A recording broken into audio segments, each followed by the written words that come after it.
I guess that's about the easiest way to show it. Kind of hard to see, but the driveway's all crusted. Damp spots here and there. And here's what I saw when I come out this morning. Well, before I even came out and I looked out the window. It's flat out dumping up there, up high.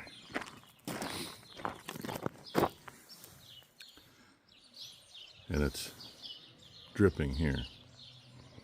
I hope I can get service truck into the tractor and get it back out this morning before it gets too wet.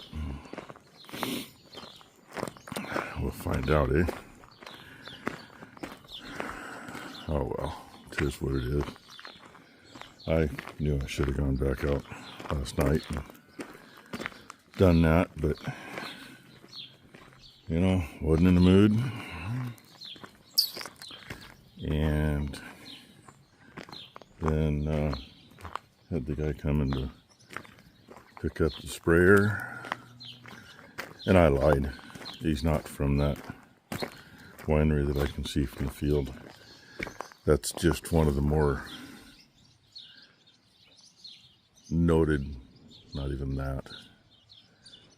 Let's just put it this way, the people I know that really like wine don't like their wine. That's the one I showed you. It's just the one that people know.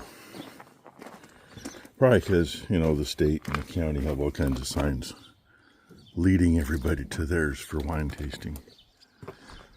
There's lots of little tiny ones bebopped all up through these hills. They're actually farther up the hill,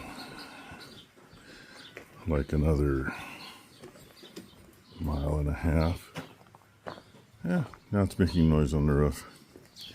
Anyway, they've been here longer than the one I could see from the field too. But the guy's dad, he's always just used that one as, you know, hey, yeah, that's right there. Yeah, we're not far. Because if they get you to there, it's really a straight shot up the hill. They're at a higher elevation, which is supposed to make better grapes. Anyway, I'm going to finish feeding and go see if I can get a truck stuck. Well, not too wet over here. Looks a little wetter toward the top of the field, which it probably is. But chunk stuck to the tires. I did get in by the end of the driveway by that little tree. Pulled up the driveway, backed up over the end of the culvert, and turned and came in. But yeah, it's damp. So, McNay Road is what we're on. And that house right there buried in the trees, I believe, is the original McNay house. That's what I've been told. At least it's the last one that McNay owned. Because I think the nut dryer was all part of it. So I'm not sure how much of this hill. I think up over the top and down the other side a ways. And where that weed is and we meet it, that's the south property line. And I'm reasonably sure that this place went that way too. That all used to be Walnut Orchard. Now it's a horse place. And when we started farming this, most of it had been cleared, but up on the hill, straight through there, we cleared about 4 acres of mostly fruit trees. And I know everything above that used to all be filberts. And there still is filberts on the other side of what we farm up here. Anyway, get some fuel in this thing. And one of these days we got to put a new cab kit in, and that'll be the opportunity to cut a hole to access the suction unit.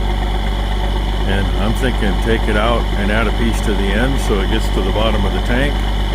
And while it's out, adjust the frickin' sending unit so it'll work right. That's what I'm thinking. Doesn't mean that's going to happen, but that's what I'm thinking. And really there's no reason why I can't use a compression fitting and put a plastic tube on the end of what's there and just let it kind of lay in the bottom of the tank. I mean, it's got a fair sized sump on it to catch moisture, and knock on wood, we don't have moisture issues. Other than in the one truck when we put shitty fuel in it. What do you know? All I need is a little fuel. I went up and knocked that corner out. Hit a couple grassy spots there, and along the old fence line that's buried in the shit there. That wasn't quite good enough, and it gets better. Came on around, caught another pass here that hadn't been done yet, and now get that thing out of here. Go out the way I came. Hopefully not have too much mud on the tires, and back up the driveway out of the way. See how much discing I can do. So yeah, now we know. I mean, usually go over this piece too many times, you got to keep going. Anybody want some onions? Proof all this used to be orchard. There's a lot of them showing this year too. Figure we'll get you a little of the view while I'm up here. It was time to get out for a minute, so I did. Yeah, I know, dirty windows, but I'm quite sure what all those buildings are over there. Oh, maybe that's the nursery that's over there. That's got to be, yeah, that's what it is. It took me a minute to figure out where I'm at. I know where I'm at, but where I'm looking. We used to farm that field right there on that hill, and around to the right of it goes down to the river, and we can almost see the grade school we got to go by to get to town. It's kind of in the middle of the screen. I can't tell if I'm seeing the edge of the building or not. If it is, it's kind of the middle of the screen. While we're over here, it's easier to see. We used to farm that field on the other side of that brush road, and taking straw off the field to the left of that. Used to farm this little one down here at the bottom. That's changed hands 2 or 3 times since then, and nobody wants anything done with it. You know, you move out from the city and you buy your 10 acres. And you just want it to be a pristine whatever. And I guess that's about all we can see from here that we used to farm. We used to farm more up that way. The guy that farms across the road from us, which is actually that piece too, except it doesn't go clear through. Trees are in the way. Oh, that's nasty. We can almost see his place.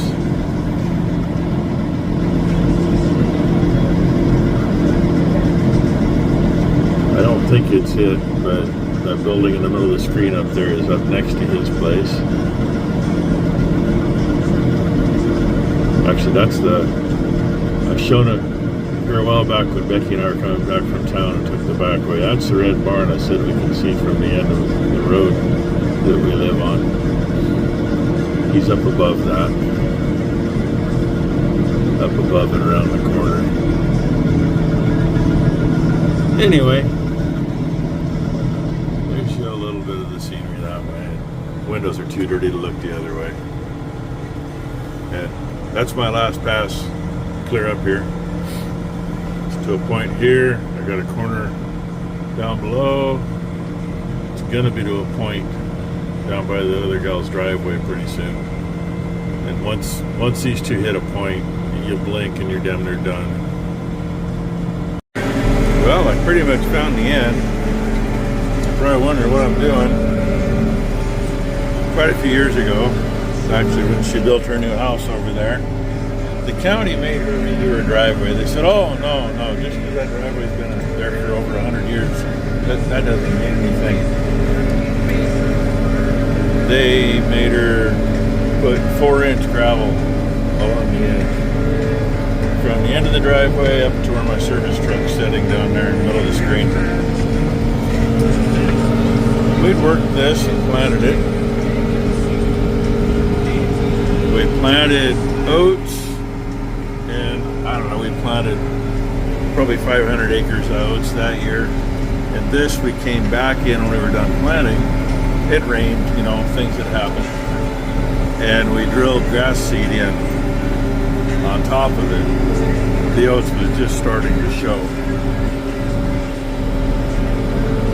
Literally got done, and 2 days later, it rained. And I mean, it rained. I don't even remember how much we got. But the county was busy everywhere. Because, I mean, the whole freaking world was coming down.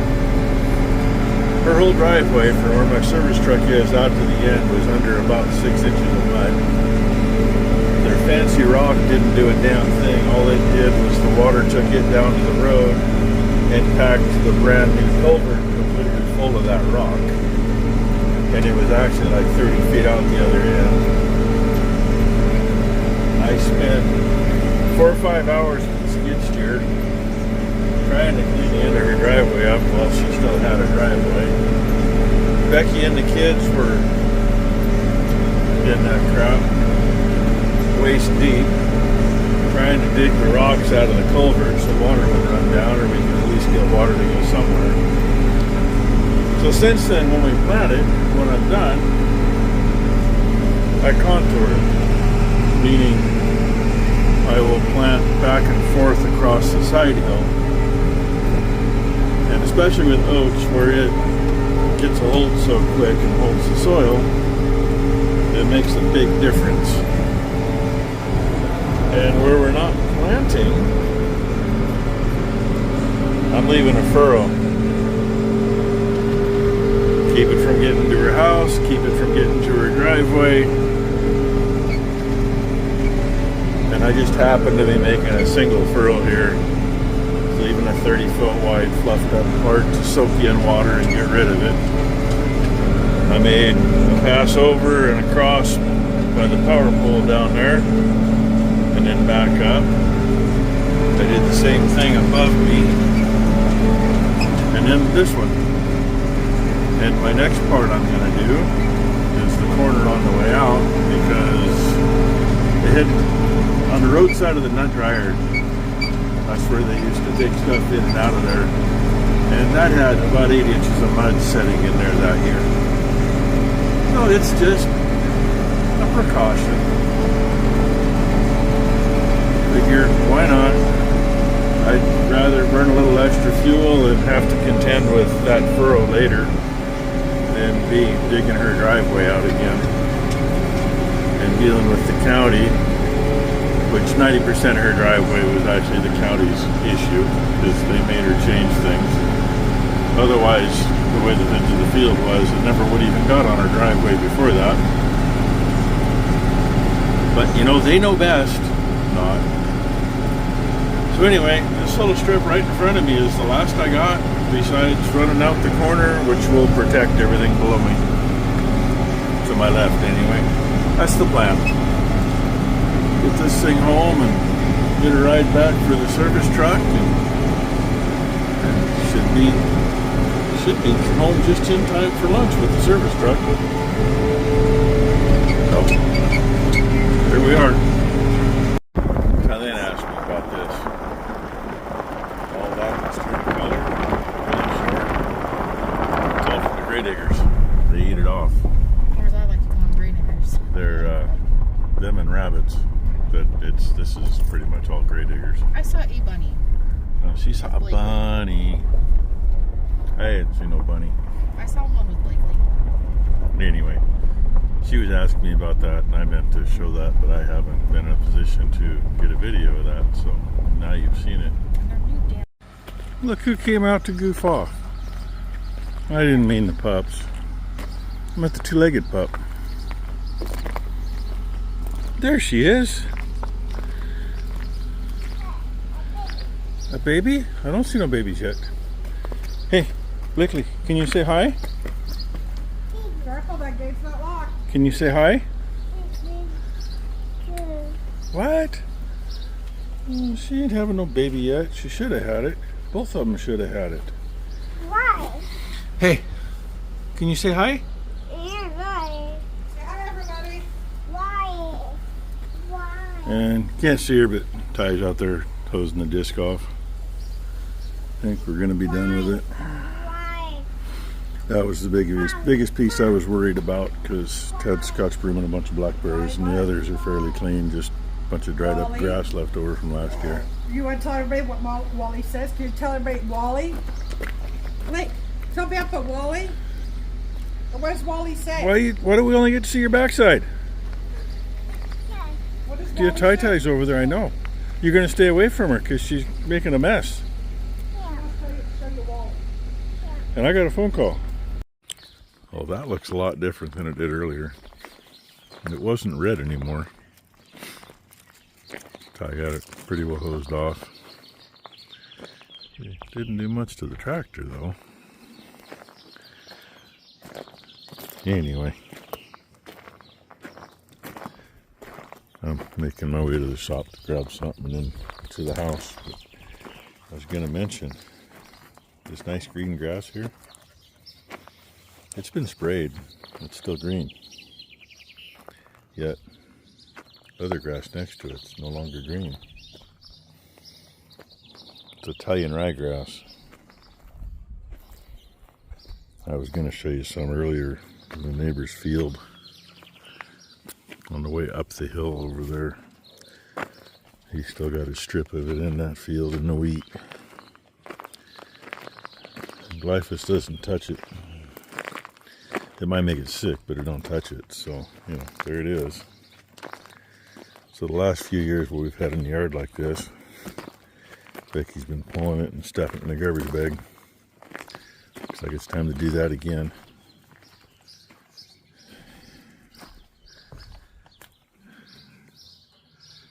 Yeah, there's two girls there that still need to calve. Minnie looks closer every day, but she's starting to look like she should have done it a month ago. Kind of backwards. I don't know. Better not be overcooked. Don't need one of those again. We had one of those, God, 30 years ago. Cow was due in middle of March, and we had her in the maternity pen when she was due. She was freshened up, and then nothing happened. She was in a maternity pen for like 2 weeks. Kicked her back out. So then, you know, everybody else was turned out but the pregnant ones, and they were shoved over here, and this was deep. I mean, we had over twice as many cows as we got now, so this was really deep in here. And had trails in it. We ended up doing a cesarean. I had a hold of the rafters, and I had a hold of the calf's leg. And the vet we used at the time had a hold of my wrist with one hand and the scalpel with the other, and he was still cutting as we were pulling. Dad had both hands on the other leg, and we pulled a 250-pound calf that had been dead for 2.5 or 3 days. I think we put a video up showing some pictures. Had him hanging off the skid steer, and his head was still laying on the ground with the loader all the way up.